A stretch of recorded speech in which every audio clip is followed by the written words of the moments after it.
I'm joined by Dr. Blair Davison of St. Pat's for another edition of Morning Rounds. Thanks for waking up with us today. Well, thanks for having me. Of course, and today we're talking about discipline for children. And I know there was some new recommendations out recently, so we'll get right into the first question. Does spanking work? Well, the short answer is no.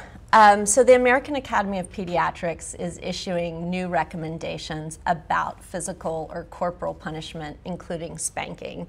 And really the take-home message is that physical punishment of any variety, so hitting, slapping, spanking, making your child eat something icky, right, just is not effective, and in fact really causes damage in the long run.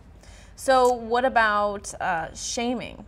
So, harsh words. Right. So harsh words, obviously, I'm sure there are a lot of viewers who are going to be like, well, this is the problem with the world today, right? Spare the rod, spoil the child.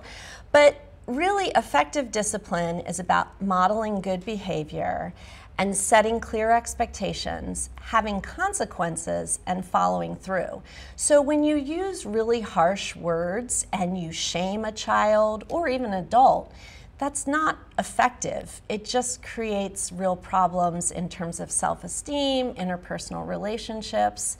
And with physical discipline in particular, those children, we have good studies now that show that they go on to be aggressive. So more spanking leads to more bad behavior. So in the season of naughty and nice, try to catch your child doing something good and do some positive reinforcement. And the evidence for this is really brain-based. So when children have physical punishments, they have an increase in their stress hormones, and then these hormones act to change the brain's development. And so you see over time, children exposed to a lot of physical punishment have lower IQs, less gray matter. It's just no good. So what's the best way to discipline? So first off is try and model good behavior. Right. And then none of us are perfect. None of us are on the nice list all the time. So set really clear expectations and try and think ahead. If you're coming up to a situation where you think your child may misbehave, help them to behave. So have really clear expectations, and then, as I said, catch them doing it right, because everyone likes positive reinforcement, and the more positive reinforcement, the more positive behavior.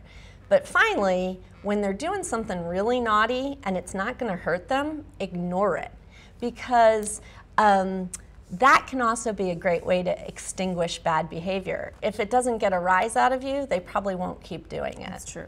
All right, well, thank you for some of those tips this morning. If you have any questions you'd like answered here on Morning Rounds, you can email us morningrounds@kpax.com.